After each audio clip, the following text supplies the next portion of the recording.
Back here with Brian Westbrook. We're talking Rams. They're in Seattle to face the Seahawks Thursday night. That's on Fox. Both teams sitting at 3-1 in the NFC West. Seahawks coming off a win, but they continue to leave Russell Wilson without big weapons around him.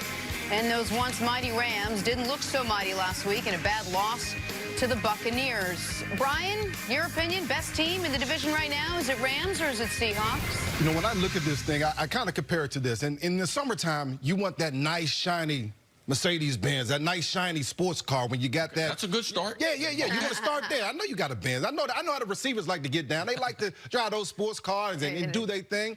And that's what you get with the Rams. You're talking about three receivers that can go for over 100 yards. They're fast, they're speedy. I think when Todd Gurley gets healthy, if he ever gets healthy, he'll help to contribute just a little bit there. Sean McVay, young coordinator, they're throwing the ball all over the place. Looks good, especially during the regular season. But what do you want in the winter? In the wintertime, I want that pickup truck.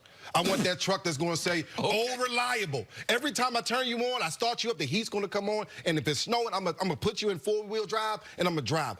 Russell Wilson is old reliable. That Seattle offense and defense is old reliable. You can depend on them. You know what you're going to get. You know exactly how things are going to go. And if you go to Seattle and have to play, you understand that 12th man up there, that's going to be effective. You know that defense is going to get after you with the addition of Clowney. But you also know, more importantly, Russell Wilson is not going to throw the ball to the other team. He's not going to turn it over. They're going to depend on that run game just a bit. He's going to get the ball to the targets that he has on time. That's what you want out of, especially in crunch time, November, December, and January. You want old, reliable Russ. So to me, as I look at this thing, you get that shiny new toy during the season, that's the Seahawks, that's the Rams. But you want in December and January that old, reliable pickup truck. That's Russell Wilson and the Seattle Seahawks. Yeah, you've owned a lot of cars. I've owned a lot of cars. Every once in a while, you got to watch out for Range Rover because they got some lemons. Yes. All right? Yes. I mean, they look good and everything, but something typically, like, mechanically. Maintenance is high. Oh, it's absolutely. Parts are high, but they have some, high. every once in a while, it'll be driving nice, and all of a sudden, there's a problem. Let's be real, man. You and I have a lot of good conversations off the air. Todd Gurley got his money, so it ain't our job to protect him. What's going on with that knee, bro?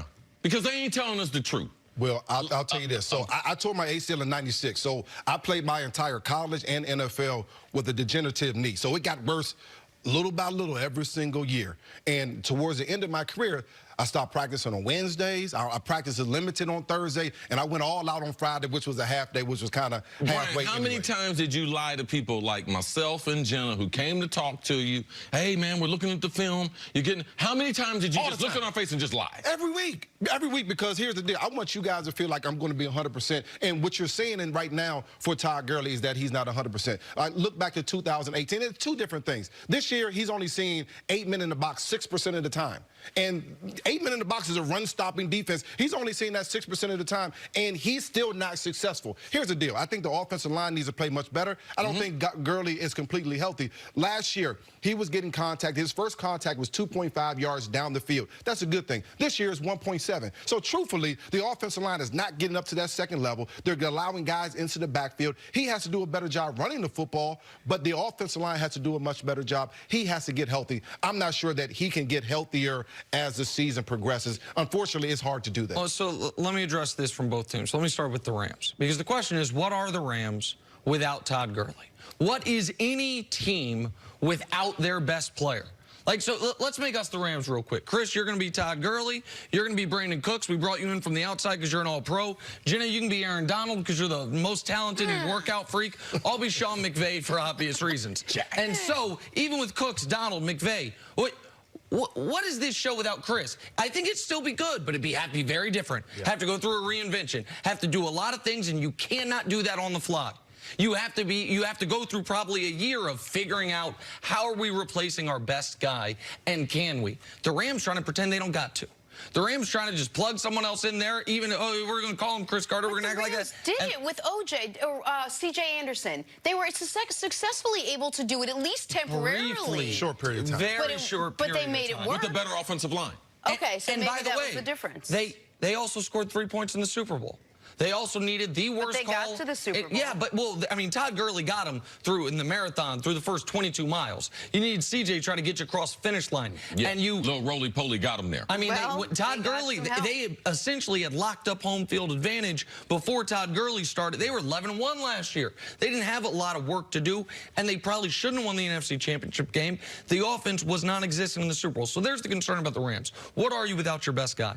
For Seattle, we have been tricked a little bit, I think, by how good quarterbacks have been in year 15+ and how good quarterbacks have been immediately, to where we have forgotten when quarterbacks supposed to be at their best. We see Brady win an MVP in year 18. We see Mahomes win an MVP in year 2. And we say guys can be great from the very beginning to the very end.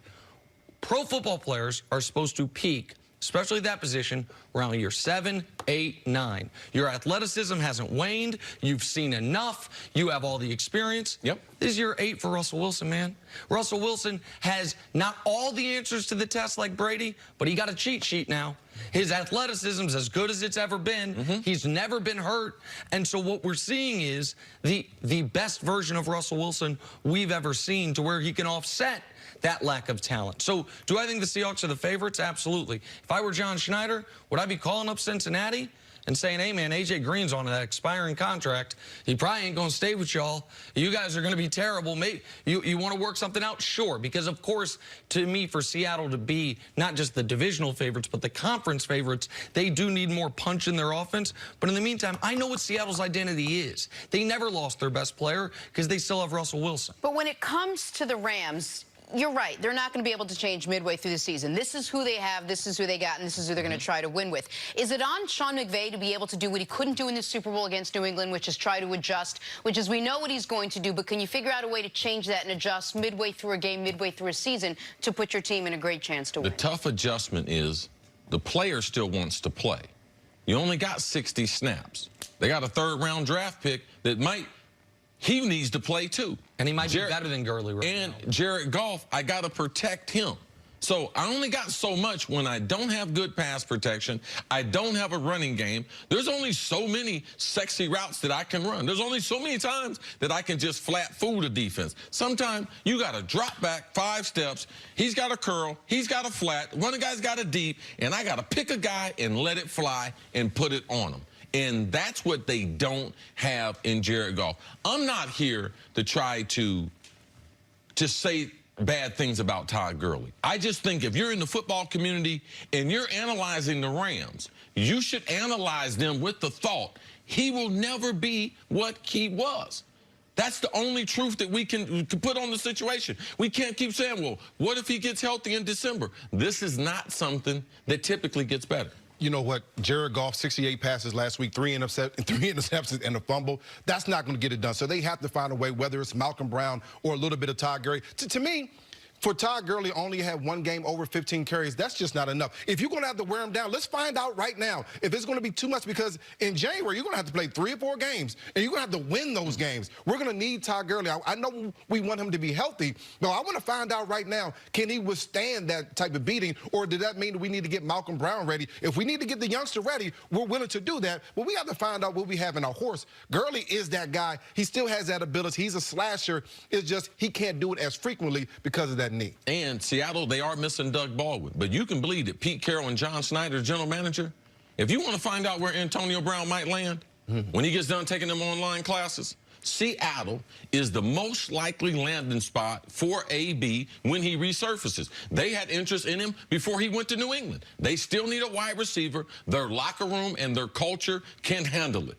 Remember, they had Marshawn Lynch and all them wild boys. Yeah. They can handle it. So Russell might get some assistance as we go down the stretch, too. All right, Brian, stick around, take a break. Coming up, can Aaron Rodgers take down the Cowboys without his biggest weapon? That's next. This is First Things First.